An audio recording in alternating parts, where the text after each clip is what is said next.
Hello and welcome to the second round of teacher visioning for the East Greenwich School Department Facility Master Plan. My name is Manuel Cordero and I'm the principal of Civic. I am going to give you an update on the facility master planning work up to this moment and show you some of the options that the team has developed, as well as shared with the school building committee and prioritized by the school building committee. I will share my screen and dive right in.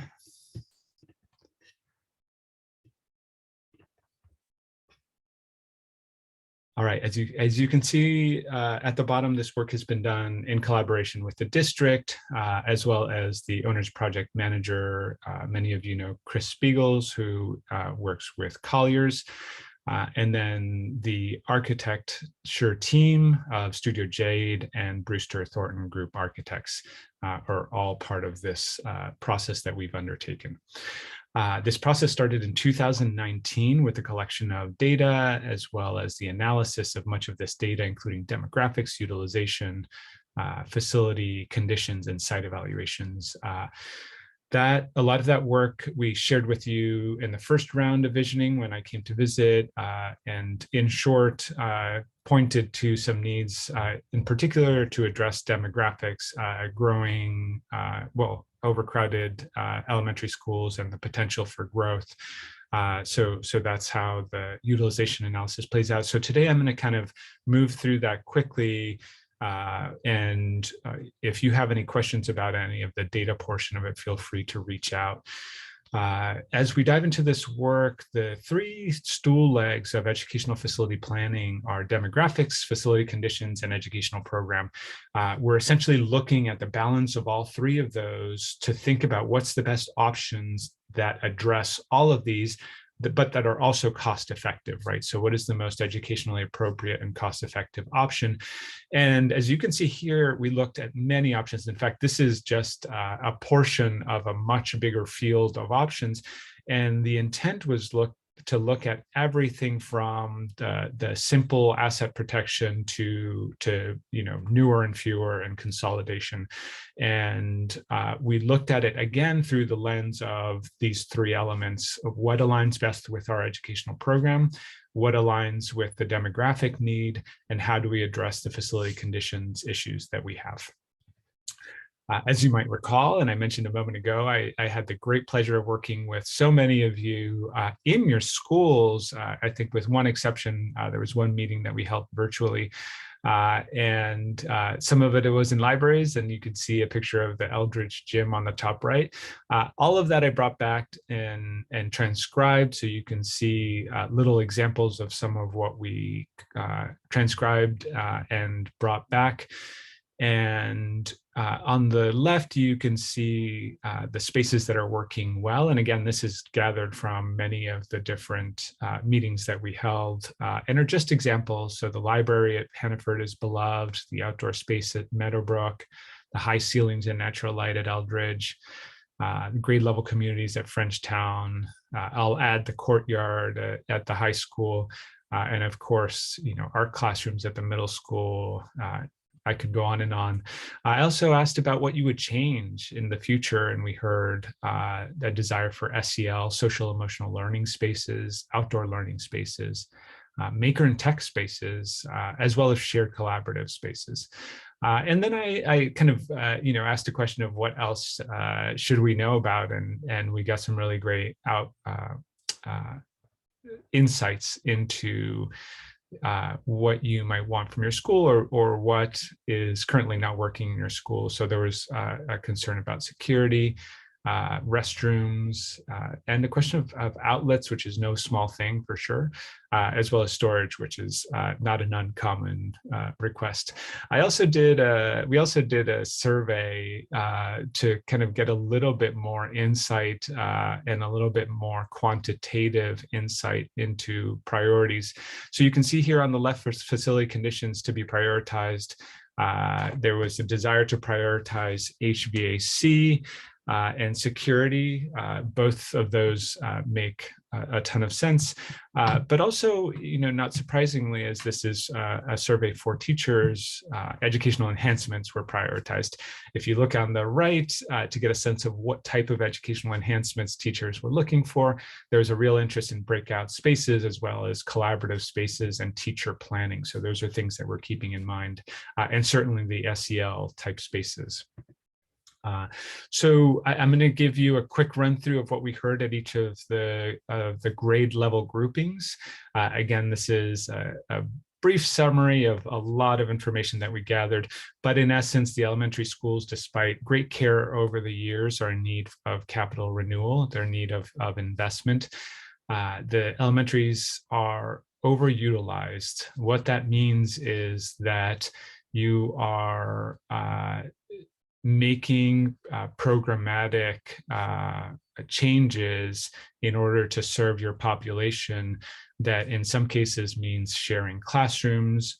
You have special education on stages. You have specialists in closets, not ideal educational spaces. And that's just a function of how many students you're trying to serve at your elementaries. There's a question of equity. Not all schools have the same educational spaces. So that's something that we'll keep in mind. A great example of that, again, is the art and music. Some places it's shared, some places they're separate, some places they're in a portable, or the example of the gym. Not all schools have a gym.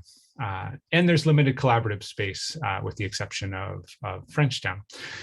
At the middle school, we also visited and spoke to the principal and teachers there. And the interest there was also to kind of get a sense of lessons learned. What can we carry forward into this work?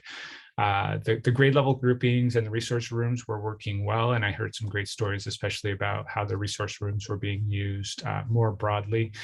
The building is at or above capacity, which is manageable right now, but something that we'll keep an eye out for in the out years and start to think about what are the strategies to address that.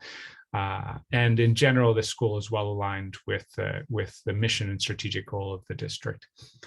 And then at the high school, similar to the elementary schools, in need of capital renewal. It is overutilized, but at the high school, the issue is partially that there's some spatial inefficiencies that limit the programming. A good example of that is the locker rooms or some of the storage spaces. So we'd want to think about how to address that.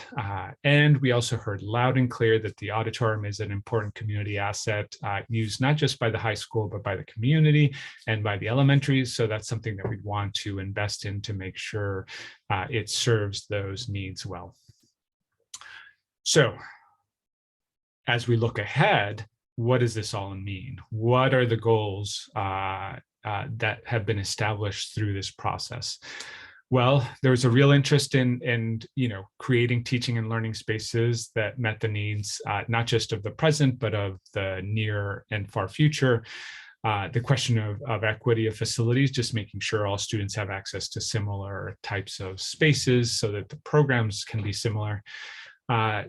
We've heard an interest in making sure that the work could impact all students, but also not increase the number of student transitions. There was a desire for collaborative spaces, and you saw that in some of the surveys, as well as professional learning communities with teacher planning. We're also thinking about pre-K. We know that that's something that the district is as a program that might want to expand, especially if further funding comes into place. So we want to be prepared to serve that population. And again, we've kind of talked about the SEL type spaces and how to support those. And we want the schools to continue to be community resources.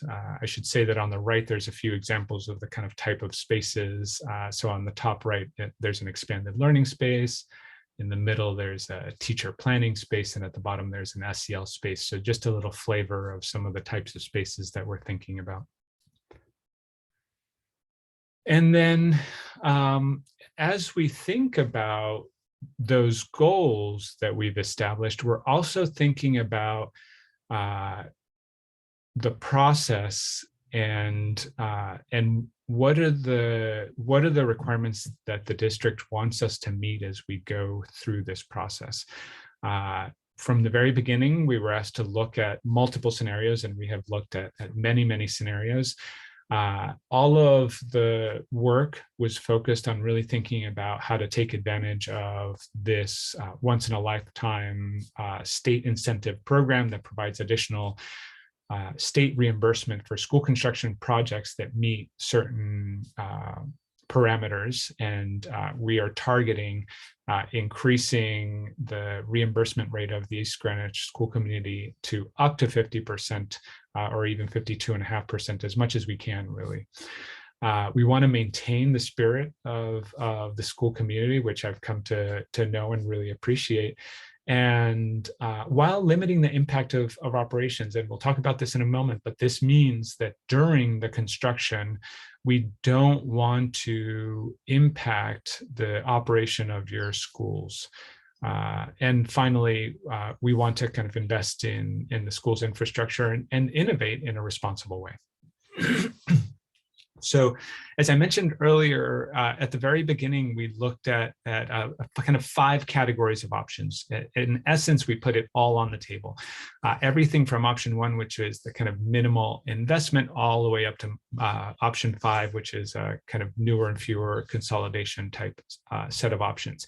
And each of these had a set of sub options, kind of 5As and 4As and 4Bs. So in essence, we ended up looking at dozens of variations to understand both kind of alignment with our goals, as I've just outlined them, as well as with cost and cost effectiveness. Where we landed is an option that the school building committee has advanced and recommended, again, through a very robust process of review and gathering feedback, is considering new construction at the Frenchtown site that serves all of the East Greenwich grade 3 to 5 population.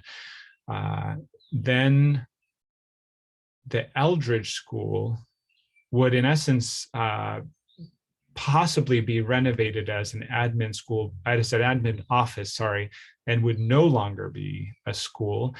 There's enough space there that we could also think about a community resource and take advantage of the gym and the building's great siting.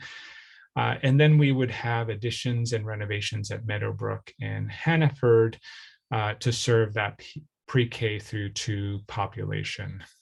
And I'll show you a little bit more about each of these in a moment. At the high school, in essence, we again looked at all of the same set of range of options, including new construction. New construction for a high school would be incredibly expensive and would probably prohibit us from doing anything else.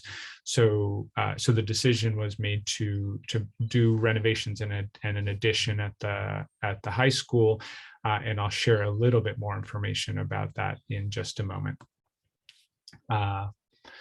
So this is a kind of summary of that work, including what the kind of grade level configuration would look like, as well as some of the priorities and how we align with those priorities. Again, we're really thinking about an investment that can align with the strategic plan and with the district's desire to create educational spaces that align with the programs that you're delivering. There's the question of equity. We would do work that would ensure that all schools have similar offerings from a facilities perspective. And in terms of equity, all of your students would be going to the same 3 to 5 school. So similar to kind of Cole and the high school, everybody has that same experience. The phasing, we're looking at kind of minimizing disruptions. And in a moment, you'll see how that works. And from a cost perspective, this option actually allows us to really maximize those bonuses. So this option actually puts us in that 15 to 17.5 additional reimbursement percentage, which is, again, that 50 to 52% state reimbursement rate. So now we get to a little bit of the fun stuff, but before we dive into it, what I will say is that what I'm about to show you are not design solutions, and they have not been carefully vetted as such. What we've asked the architecture and engineering team to do is to test these concepts at sites to see if they fit broadly, both at the site, but also that we can make the programs work. This will need a lot further refinement and will take a lot further consideration. And certainly we welcome your feedback, and we will provide an opportunity to provide feedback both in these meetings, but also in a survey that I'll share with you at the end. So here is the Hannaford Elementary School. As you remember, this is a school that would be a K-2 school. By making improvements, we would try to improve site and circulation safety, improve outdoor learning areas, and this would involve the demolition of the wing that you see circled here in yellow. The opportunity there is to take this portion of the building, which includes the classrooms and media center and art classroom, and build a new entrance at that side that would include a new media center, makerspace, and classrooms. Again, this is something that we would continue to look at and develop. But the interest here is to really create spaces that align with the educational program. So including kind of collaborative spaces that we're calling here commons within the schools. Here's a few little kind of vignettes of portions of the building, or sorry, design concepts. So here's an administration and welcome center. Here is a maker space, again, just starting to give a little bit of the flavor of what we might be looking at and thinking about. At Meadowbrook, we'd also have the opportunity for renovations and an addition that would allow us to, again, improve some of the site circulation and create some outdoor learning areas. So here is the existing building. Similarly, we would take the opportunity of the addition to move the entrance and align it with the roadway and put administration at that new location. Here we would have additional classrooms, and in this plan you will notice that we are also adding a gym to Meadowbrook, which is an important in terms of that question of equity that we mentioned previously. Again, here's a little design concept for a gym, as well as some of those SEL spaces that we have been talking about. And then finally, Fringetown, again, this is the possibility of building a grade 3 through 5 district-wide school. The reason that we have selected Fringetown is that after studying all of the sites, as well as looking at some of the other non-district sites in the district or in the area, this was the best site for new construction. Primarily because we could build at the back of the site and not disrupt the current operations at the existing school. So what this would allow the district to do is, if you built the new school on the back portion, you can keep the other school in place until that new school is ready, and then you can swing students into that space while you do renovations at some of the other buildings until you've finished doing all of the work across the district. So this is a really great opportunity in terms of the phasing of this project, but it also provides us a really great opportunity to really think about the types of educational spaces that we want our youth to have in East Greenwich. And again, this is a very early kind of concept diagram that starts to look at the kind of grade level pod structure, similar to what Frenchtown currently has, as well as some of the other critical components that we've identified. And in this case, we're showing a two-story school that could accommodate that full population. Again, here's a little vignette of a kind of expanded learning area or learning commons if you were looking at the plans, as well as a teacher planning area. So that is a quick run through the elementary. I know that that was very quick, but hopefully gives you a kind of broad overview of the plan at the elementary schools.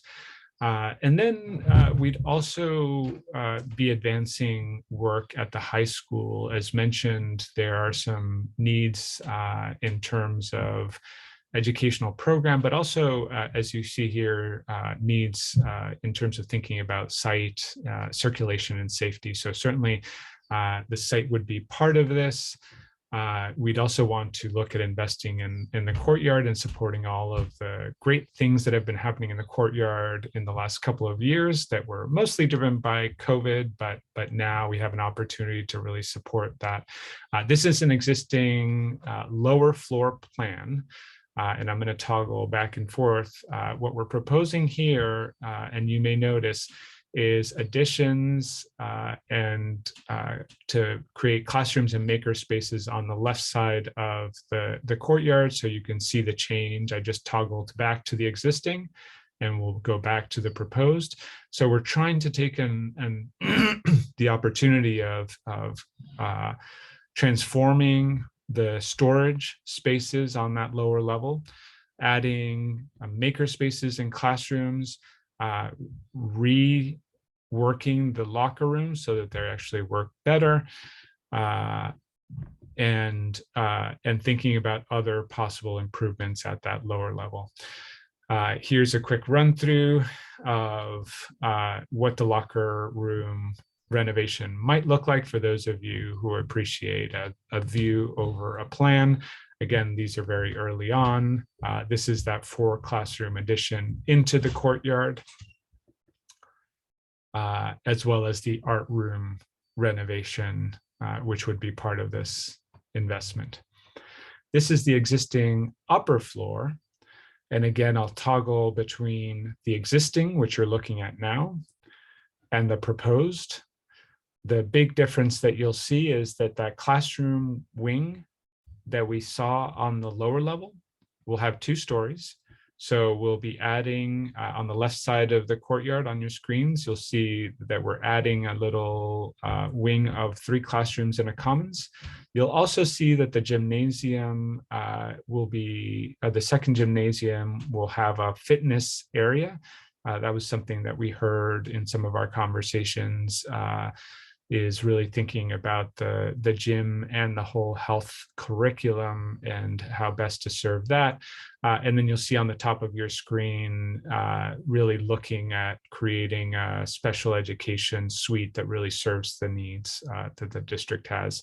So again, here's that 4 or 3 classroom addition at the upper level, that fitness area overlooking the gym, and that special education suite area that I mentioned a moment ago. So that takes us to the end of this presentation. And in terms of next steps, well, first, let me thank you all for taking the time to be here and to listen. We really do appreciate your feedback. And one way that we can collect that feedback is by way of filling out this survey. So you can see on your screens now, there's a link on the left and a QR code on the right. They both lead to the same survey. And that is a survey to get some feedback, both about your existing facilities that you're in right now, but also your feedback about the plan that you've heard so far. And there's also plenty of opportunities to answer or to provide feedback to questions that we're not even answering. In fact, I know that we probably didn't ask all the questions So feel free to add whatever you feel might be helpful in informing this process. Again, thank you all so much for your time, and I look forward to seeing your feedback in the survey and when I meet you next. Take care.